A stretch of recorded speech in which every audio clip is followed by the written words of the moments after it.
Simbora, simbora, turma! Estamos ao vivo, 8 de novembro de 2022, 9 horas e 15 minutos, começando mais uma edição do nosso Minuto Geográfico. Vamos embora, entrando, compartilhando aí com os amigos. Vou deixar essa pequena contribuição de hoje gravada aqui para quem quiser assistir depois. Vai também ficar disponível no nosso canal do YouTube. É isso aí. Vamos tratar de temas bem relevantes aqui hoje.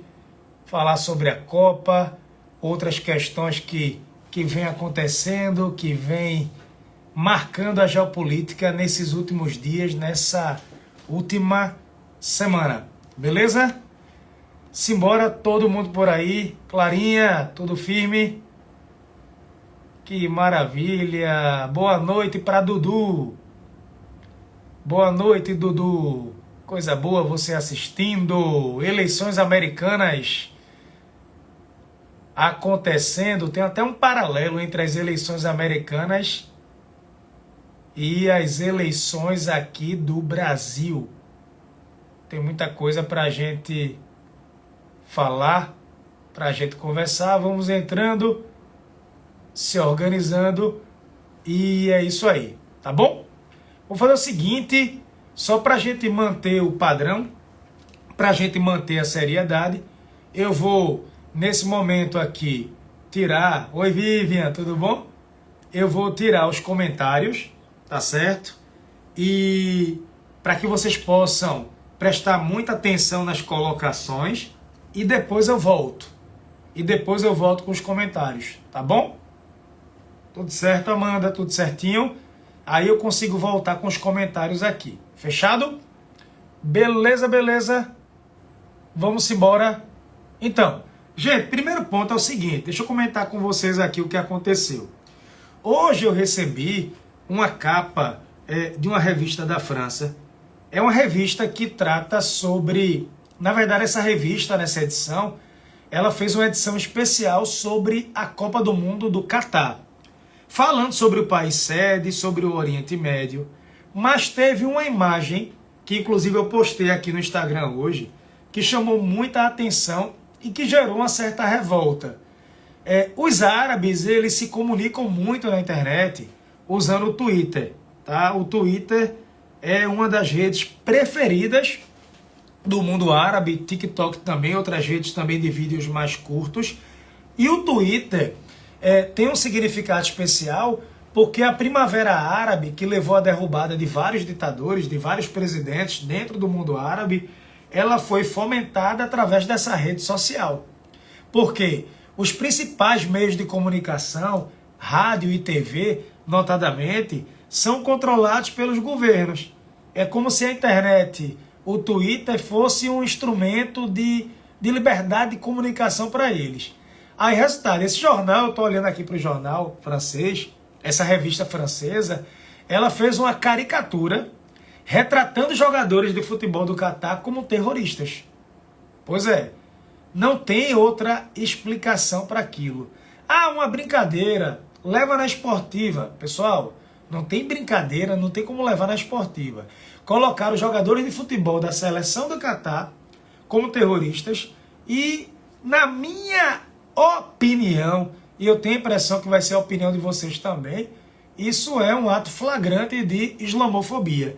Existe a questão, anterior do Charlie, o Charlie que fazia muitas sátiras, não só com o mundo muçulmano, mas com a própria Igreja Católica também, e acabou tendo aquele episódio muito triste, no qual terroristas entraram na sede do jornal e mataram alguns dos jornalistas, alguns dos desenhistas. Foi um cenário muito triste aquilo ali, tá? E a gente sabe que o Catar é o país anfitrião da Copa do Mundo.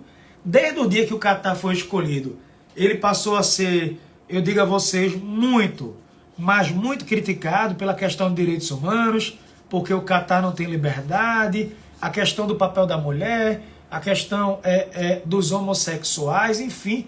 O Catar, ele tenta usar a Copa do Mundo para passar uma imagem diferente, uma imagem de positividade, normalidade, que é o que a gente chama de sports washing.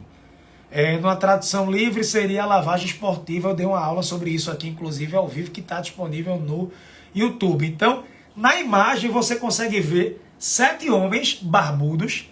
A história do homem barbudo é um estereótipo bem do mundo árabe. 7 homens barbudos. Tem Catar escrito no peito, tá? Tem um número, tem escrito Catar. E eles parecem perseguir uma bola de futebol na areia. Areia que representa um deserto, aquela região é um grande deserto, né? O Catar, ele ganha projeção graças recentemente ao petróleo e ao gás natural, notadamente o gás liquefeito, né? E um dos jogadores, eu não sei se alguém viu, ele usa um cinto, vocês vão ver depois aqui que eu deixei gravado, tá? Um cinto carregando explosivos, tá? Carregando explosivos. E vários outros têm calças pretas com balaclavas cobrindo seus rostos. Enfim, então é uma coisa bem desagradável, para não dizer outra coisa. Lembrando a vocês que o principal time de futebol da França, que é o PSG, o Paris Saint-Germain, o dono é um fundo de investimentos ligado ao governo do Catar. O PSG pertence a um grupo de investidores, né, desse país, né? São pessoas ligadas, inclusive, ao governo. E a própria seleção francesa, se você parar para analisar, o sinal vai com 2 grandes desfalques para a Copa, né? Entre os 2 melhores e maiores volantes do mundo, a França vai desfalcada.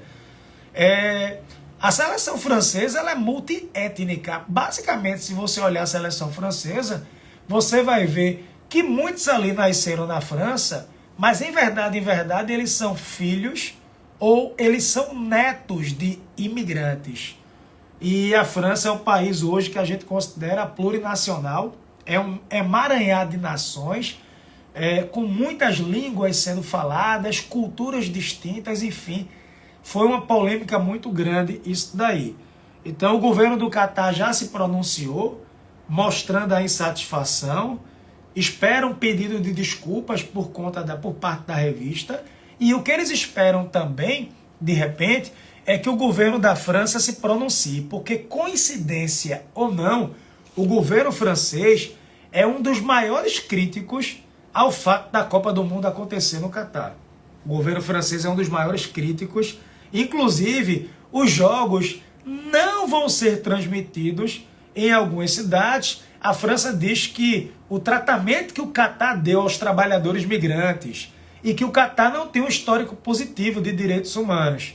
Mas vejam, quem é a França para tecer esse tipo de crítica? Porque se a gente for parar para analisar, os principais bairros da periferia de Paris, os bairros mais excluídos, são basicamente ocupados pelos migrantes. Como é que os imigrantes são recebidos na França também?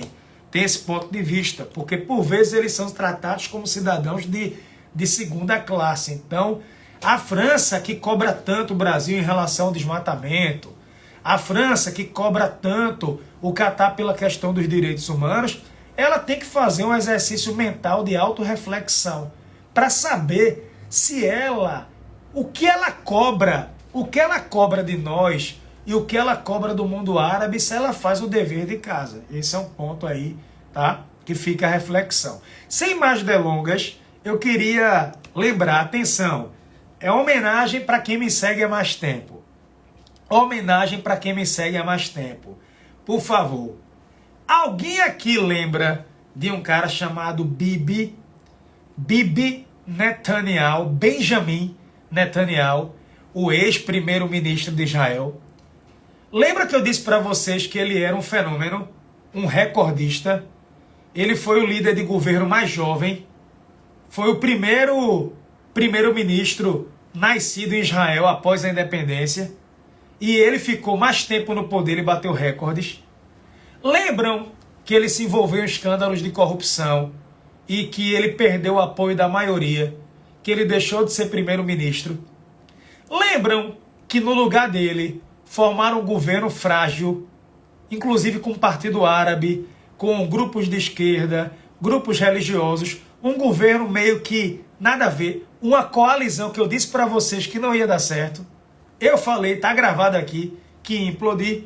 Dito e feito, o governo de Israel implodiu, fizeram uma nova eleição e eis que Bibi Netanyahu, Benjamin Netanyahu, ele vai voltar a ser o primeiro-ministro de Israel. Detalhe, ele não só volta a ser o primeiro-ministro de Israel, como ele volta muito mais forte. Mas ele volta muito mais forte. Pessoal, os partidos aliados, no primeiro momento, conquistaram 64 vagas dos 120 assentos do parlamento israelense, certo? Das 64 vagas que a coalizão de Netanyahu conquistou, 31 foi para o partido dele, certo? E 19 para partidos ultra-ortodoxos. E um detalhe, teve um recorde, 14 vagas para o sionismo religioso, que lá o pessoal chama de direita e alguns chamam de extrema direita. Tá? Lapid, o partido de Lapid, o grupo de Lapid, que estava governando até agora, conseguiu 51 cadeiras. E uma legenda árabe conseguiu 5. Resumindo, meus amigos, Benjamin Netanyahu voltou. Ele que foi o primeiro-ministro a passar mais tempo, no cargo, certo? O primeiro-ministro que nasceu em Israel pós-independência, ele volta ainda mais forte. Joca, qual é a expectativa? Líderes do sionismo religioso, do poder judaico, eles vão fazer parte desse governo. E geralmente, essas pessoas, elas querem controlar o território da Cisjordânia. Elas acreditam que a Cisjordânia tem que fazer parte de Israel. Elas não concordam em ceder territórios da Cisjordânia para grupos ou para a sociedade ou para a Autoridade Nacional Palestina. Então, a gente pode assistir, de repente, uma radicalização daqui para frente. Eu vou acompanhar com os detalhes sobre isso com vocês, tá? Falando um pouco de eleições, os americanos hoje foram às urnas, eles estão participando das eleições de meio de mandato. Os americanos hoje vão escolher os deputados, congressistas, os senadores. Lá são duas casas, como o Brasil. Você aqui tem a Câmara dos Deputados e tem o Senado. Lá você tem o Senado também e você tem os deputados. E eles vão escolher os governadores. Você tem hoje, eu estava vendo aqui, os americanos têm hoje o equivalente a 250 milhões de pessoas aptas a votar. 250 milhões de pessoas aptas a votar.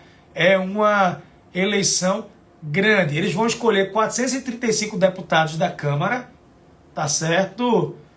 Vão escolher senadores e vão escolher governadores. Professor, qual é a expectativa? Eu estava vendo uma análise aqui. Hoje, os democratas têm uma maioria, exemplo, na Câmara. Os democratas têm uma maioria, eu estava vendo aqui, apertada. Os democratas têm uma maioria apertada. O que é que pode mudar? O que é que pode acontecer? Existe uma expectativa que a impopularidade de Joe Biden que está numa baixa histórica muito forte, a crise da inflação, outras questões também que envolvem debate sobre o aborto e afins, isso tudo possa influenciar. E aí existe uma expectativa. Eu vi que alguns jornais colocam, alguns analistas que sim, outros que não. Eu não tenho como cravar aqui para vocês, mas que os republicanos, eles poderiam alcançar a maioria. Os republicanos poderiam alcançar a maioria. Existe essa expectativa. Existe a expectativa. Seria uma derrota grande para Joe Biden, porque ele poderia passar a ter dificuldades de apoiar reformas. Os democratas detêm hoje uma pequena maioria na Câmara e no Senado. Inclusive tem o voto de Minerva, né, dado pela vice, né, que é a Kamala Harris. E aí agora o que se diz é que os republicanos, eles podem alcançar uma maioria, o que poderia complicar a vida de Biden. Biden hoje deu uma declaração, deixa eu pegar para vocês aqui. Biden hoje deu uma declaração pedindo que as pessoas fossem votar. Obama também entrou na campanha. Biden disse assim, votem hoje. Olha o que Biden disse. No centro da nossa democracia está um princípio básico, o direito ao voto. Com ele tudo é possível. Vote hoje. E Trump apareceu. Trump hoje ele disse assim, faça a América grande novamente. Torne a América grande de volta.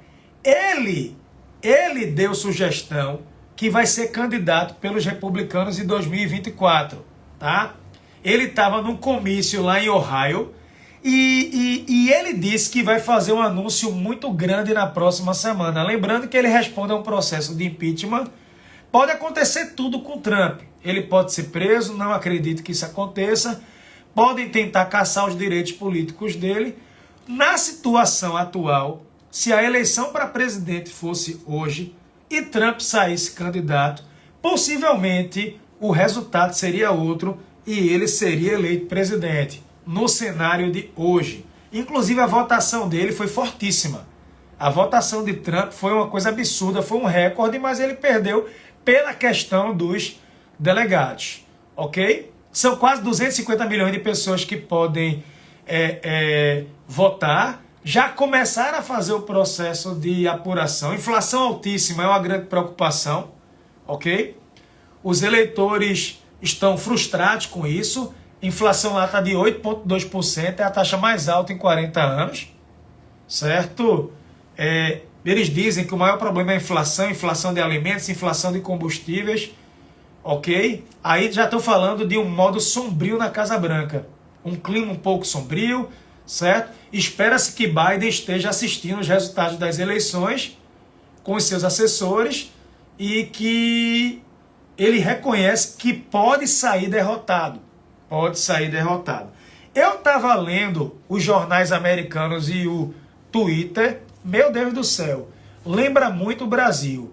As redes sociais e a imprensa, a internet americana hoje foi inundada completamente sobre teorias de fraude. Que as eleições foram fraudadas, muita teoria da conspiração, tá certo? Muita fake news, várias fake news, muita coisa sendo espalhada sobre urnas e afins, tá certo? Como aconteceu também no Brasil, muitas críticas em relação ao processo eleitoral, não é verdade? E também muita campanha de desinformação. Aqui no Brasil você teve de ambas as candidaturas no segundo turno e de várias outras no primeiro turno. Então, nesse patamar, a eleição americana está até parecida com a nossa. Tá? A eleição do Brasil foi concluída. Perguntaram, Joca, vão entregar um relatório para o Tribunal Superior Eleitoral. Pessoal, não acredito em nenhum grande fato novo. Ninguém seguraria por tanto tempo. Tá? Eleição aconteceu, o resultado é esse. Não dá para torcer contra. Não dá para ficar fazendo aqui, torcendo contra todo dia, que tem que dar errado, que tem que quebrar. Não. A gente tem que torcer para ter um ano de 2023 bom. Um ano de 2023 positivo, você votando nele ou não, ou concordando ou não. Eu já disse para vocês que esse cenário do segundo turno não me agradou. Não era o cenário que eu queria, não era o cenário que eu esperava, mas veja só. Agora é seguir em frente. Tá? Lógico, eu vejo com preocupação algumas movimentações do ponto de vista econômico, a questão fiscal, a questão dos gastos públicos, a questão legislativa, o Congresso, que era a eleição mais importante, que parece que as pessoas não levam muito a sério. Eu já falei sobre tudo isso aqui anteriormente, tá?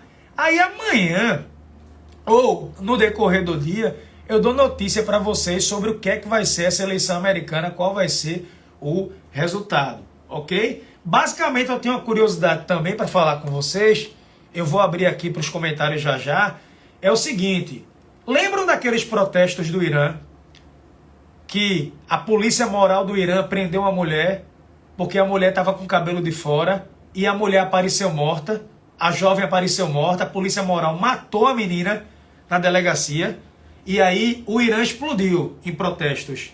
Várias mulheres tirando o hijab, desafiando a polícia no meio da rua. Pois é, os protestos já estão há 2 meses acontecendo. E a novidade é que uma skatista iraniana, ela foi campeã, foi na Turquia, meu Deus, foi na Turquia, e na hora que ela foi ganhar a medalha, ela foi em primeiro lugar. Quando ela foi ganhar a medalha, ela tirou o lenço da cabeça. Ela, na verdade, subiu para o pódio sem o lenço na cabeça. O lenço ele é obrigatório para mulheres, para atletas femininas que representam o Irã, certo? E ela subiu no pódio sem o lenço. E aí a foto circulou. Ela estava com a camisa Irã, sem o lenço. Segundo ela não estava disputando a competição oficialmente pelo Irã. E que ela não se tocou. E que ela não fez isso de propósito. Mas, de repente, ela pode, de alguma forma, ser punida, né, pelo governo. Quando ela voltou, uma multidão, estou com um vídeo aqui, uma multidão foi para o aeroporto da capital para recebê-la. Porque muita gente acreditava que, como ela tirou o véu, tinha sido um desafio. Aí ela se desculpou, disse que tirou rapidamente para competir, que essa questão do hijab, ela não é nem contra nem a favor, mas acabou virando um símbolo. Acabou virando um símbolo, né, da resistência iraniana contra o governo dos ayatollahs, né, dos ayatollahs do Irã, esse governo aí extremista, fundamentalista, essa teocracia iraniana, ok? Tranquilo, tranquilo. Gente, é isso. Quem me acompanha há um tempo aqui, lembra dessa história de Israel. Eu falei que ia acontecer. Uau, eu falei que ia acontecer. Quer ver outra coisa que eu disse que ia acontecer e vai acontecer? Presidente do Peru vai ser derrubado. Quem quer apostar comigo aqui? Que o presidente do Peru, Pedro Castillo, vai ser derrubado. Estão fritando o cara. O Peru é o maior derrubador de presidentes hoje da América Latina. O país que mais derruba presidentes hoje é o Peru. Vários presidentes vão derrubar Pedro Castillo, ele que é de uma esquerda radical, não tem maioria do Congresso. Não sei como é que ele ganhou essa eleição. De verdade, ele deve, de alguma forma, cair, tá? Coisa boa, turma. Gostaram da aula de hoje? Eu trouxe algumas notícias bem relevantes. Me pediram para falar, Joca, fala sobre os ministros do governo Lula. Veja, até agora eu vi um bocado de desastre. Os nomes, um monte de desastre. Mas não tem nada fechado ainda. Tem nada fechado, né? Começou a queimação, fogo amigo, né? Para ver quem vai ser e quem não vai. É muito cedo. É muito cedo para cravar. Agora, se alguém me perguntar, Joca, tu estás torcendo contra? Não, porque eu não sou idiota. Com a devida vênia, tá? Eu quero que o Brasil avance. Com um ou com outro. Eu tenho que torcer pelo país, né? Tá muito otimista, entusiasmado. Quem me acompanha sabe que não. Mas nem por isso eu vou torcer contra. De forma alguma, tá? De forma alguma. Grande Rony, um abraço, meu querido. É isso. É isso. Beleza? Fique na fila, tudinho. Alguém tem alguma pergunta sobre o Tribunal Superior Eleitoral? Tribunal Superior Eleitoral. Eu já falei sobre isso aqui anteriormente, gente. É um terreno muito sombrio, pantanoso. A internet, ela deu voz aos idiotas, não é? A internet virou o mundo da magia, das inverdades, das colocações mal sucedidas. Mas, sim, na minha opinião, e aí eu não vou para a parte técnica jurídica, o Tribunal Superior Eleitoral cometeu excessos. E algumas decisões acabam alimentando algumas loucuras que eu tenho visto aí pelas ruas. Entende? Grande Guga, É isso aí.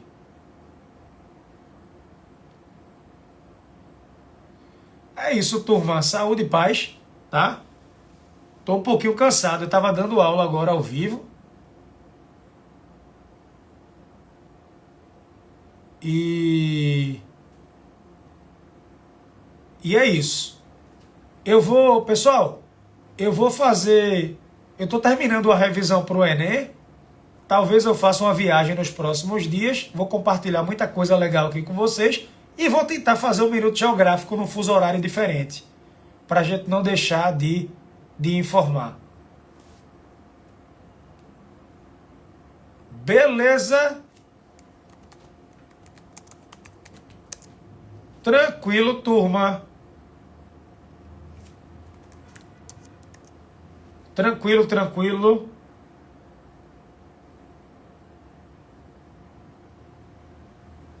Valeu. Simbora, simbora. Saúde e paz, turma. Comenta aí o que acharam. Compartilhe com o mundo. Quem não segue ainda no YouTube, segue aqui o canal. E vamos embora. Valeu. Beijo. Simbora.